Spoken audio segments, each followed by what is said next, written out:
11월 30 말씀 묵상하겠습니다. 함께 기도하겠습니다. 하나님 감사합니다.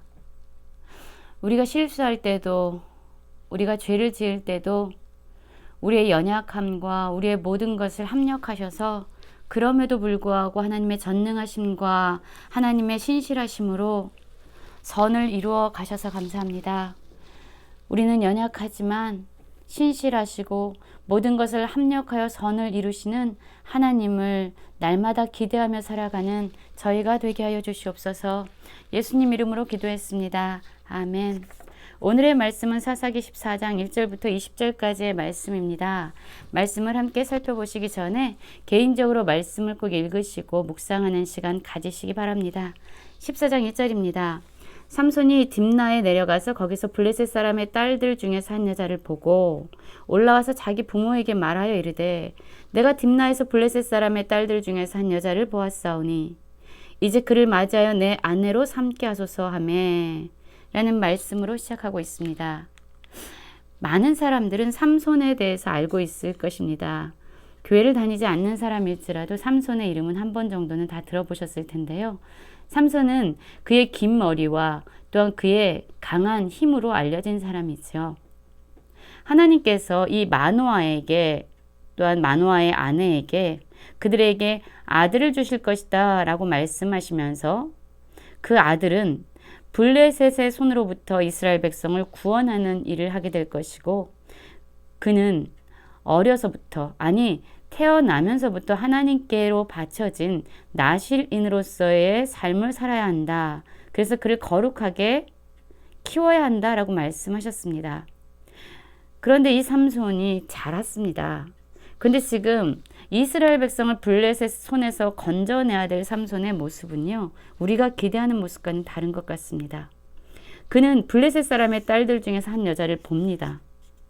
그리고 그의 눈에 좋은 대로 그의 욕망을 따라서 블레셋 사람의 딸들 중에서 그 여자를 자기 아내로 삼겠다고 합니다. 사실 하나님은 이방 민족과 이스라엘 백성들이 결혼하는 것을 원하시지 않으셨습니다. 이스라엘 백성을 거룩하게 지키길 원하셨던 것입니다. 하나님의 백성이라는 정체성을 가지고 그들이 자신들의 순결함과 거룩함을 지켜나가길 원하셨지만 이스라엘 백성을 블레셋 손에서 건져내야 될 이 삼손 자체가 블레셋 여인을 보고 그 여인을 자신의 아내로 삼겠다고 한 것입니다. 그러자 그의 부모가 이렇게 얘기를 하죠. 내 형제들의 딸들 중에나 내 백성 중에 어찌 여자가 없어서 내가 할례받지 아니한 블레셋 사람에게 가서 아내를 맞으려 하느냐 라고 말을 합니다. 그렇습니다. 하나님의 관점에서 하나님이 어떠한 것을 원하고 계시고 이스라엘 백성은 어떠한 삶을 살아야 되는지 그의 부모가 그에게 가르쳐 준 겁니다. 그러나 삼손의 고집을 꺾을 수가 없었습니다. 삼손은 그의 아버지에게 내가 그 여자를 좋아하오니 나를 위해서 그 여자를 데려오셔서 하면서 여전히 그의 마음의 욕망을 따르는 일을 포기하지 않습니다. 그때 어떤 일이 있었냐면 여전히 이스라엘 백성은 블레셋 사람들에 의해서 괴롭힘을 당하고 있었습니다.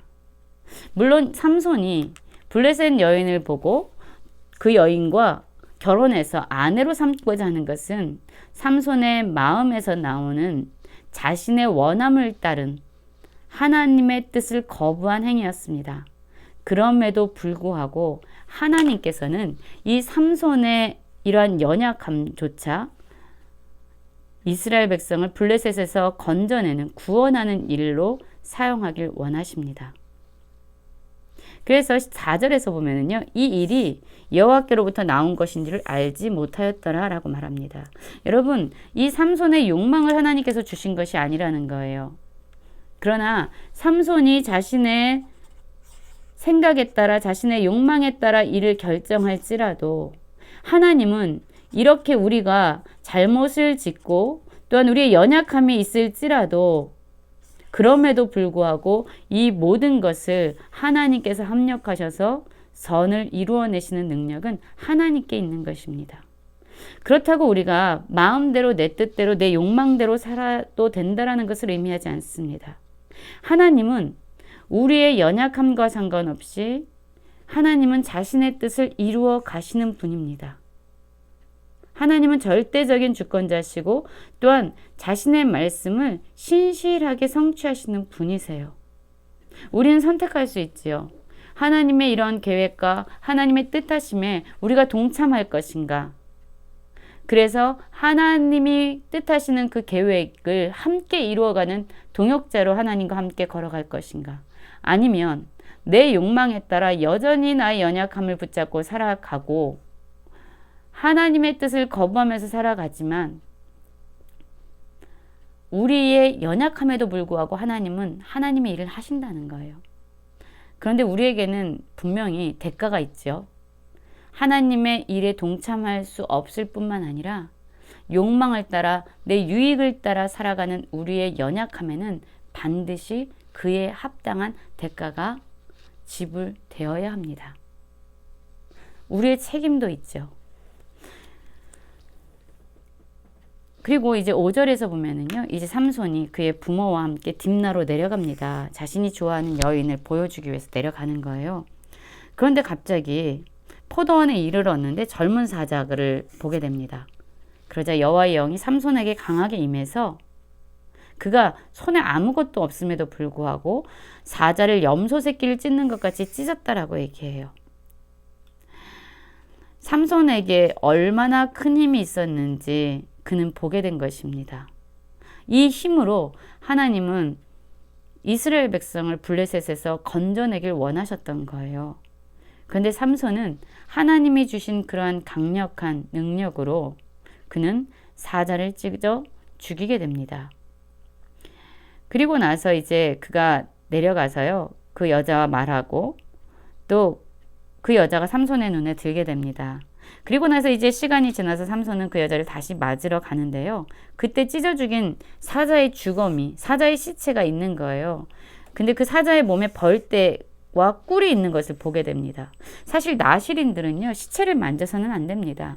동물의 사체도 가까이에서는 안 되고 자신의 거룩함을 지켜야 되는데 이 삼손은요, 손으로 그 사자의 주검 가운데 있는 꿀을 떠서 걸어가며 먹었다라고 얘기해요. 그리고 그 꿀을 부모에게도 줘서 함께 먹었다라고 얘기합니다. 여러분 한번 보십시오. 이 삼손이 얼마나 자기 욕망을 따라서, 얼마나 자기 소견에 오른 대로, 얼마나 자기가 원하는 것에 충실하며 살아가고 있는지 보이시죠? 블레셋 여자를 보고 자신의 아내로 삼으려고 하는 그런 안목의 정욕에 빠져 있습니다. 또한 그는 분명히 주검을 만져서는 안 되는 사람임에도 불구하고 자신을 부르신 하나님의 그 정체성을 잊어버리고 그는 사자의 주검 가운데 마음대로 손을 대서 그것을 만지는, 하나님이 그에게 금하신 것에 대해서는 전혀 아랑곳하지 않고 그냥 자신의 욕망에 따라서 그 일을 행하는 그런 사람이었습니다. 이스라엘을 구원하는 사명을 가지고 태어난 삼손이 이렇게 세상과 타협하고 자기 욕망에 사로잡혀 살아가고 있다면 이 당시 이스라엘 백성들은 어땠을까요? 그리고 나서 이제 삼손이 잔치를 베풀게 됩니다. 그래서 사람들이 그에게 와요. 7일 동안 잔치를 베풀게 되는데요. 삼손이 수수께끼를 내죠. 그가 자신의 개인적인 경험을 했던 그 수수께끼를 냅니다. 그러면서 너희가 이것을 마치면 내가 배우 30벌과 겉옷 30벌을 주겠다라고 이야기합니다. 수수께끼의 내용이 무엇입니까? 먹는 자에게서 먹는 것이 나오고 강한 자에게서 단 것이 나왔느니라 라고 이야기하면서 이것을 풀라고 얘기하는 거예요. 자, 이들은 이제 이 블레셋 사람들은요, 이 문제를 푸는 것이 너무 어려웠어요. 왜냐하면 이것은 삼손의 개인적인 경험에서 나온 거잖아요. 그래서 삼손의 아내에게 이 문제를 풀지 못하자 아내에게 가서 이 사람들이 이 아내를 위협합니다. 내 남편을 깨워서 그 수수께끼를 우리에게 알려달라. 그렇지 않으면 너와 내 아버지의 집을 불살이리라. 너희가 우리의 소유를 빼앗고자 우리를 청한 것이 아니냐. 그렇지 아니하냐 라고 말합니다. 이 문제를 풀지 못하면 배우 30벌과 겉옷 30벌을 줘야 되잖아요. 그것에 대해서 그들은 주고 싶지 않았습니다. 그것을 지키기 위해서 어느 정도로 이 삼손의 아내를 위협했냐면, 너가 그것을 힌트를 가져오지 않으면, 그 정답을 가져오지 않으면 너가 내 아버지의 집을 불사르겠다라는, 배옷 30벌과 겉옷 30벌의 가치로 너와 내 아버지의 집을 불사를 정도로 대가를 지불하게 될 것이다 라고 이야기를 하니까, 삼손의 아내가 와서 당신이 나를 미워하고 사랑하지 않는다, 왜 우리 민족에게 수수께끼를 말하고 알려주지 않느냐 라고 말을 하게 됩니다. 이 아내가 하도 울면서 이야기를 하니까 결국 삼손은 그것을 말해주게 됩니다. 그러자 그 아내는 자기 민족에게 그것을 이야기하죠. 결국 그 문제를 해답을 알아가지고 그 성읍의 사람들이 삼손에게 오지요. 무엇이 꿀보다 달겠으며 무엇이 사자보다 강하겠느냐라고 삼손이 낸 수수께끼를 마치게 됩니다. 이것에 대해서 삼손은 화가 납니다. 내 아내를 꼬셔서 너희가 수수께끼를 풀었구나 라고 이야기하면서 그가 분노했습니다. 그때 여호와의 영이 삼손에게 갑자기 임하셔서 그가 아스글론으로 내려가서 사람 30명을 쳐 죽이고 노력하여 수수께끼 푼 자들에게 옷을 주고 심히 노하여 아버지 집으로 올라갔다라고 이야기합니다. 사람들을 쳐 죽였습니다.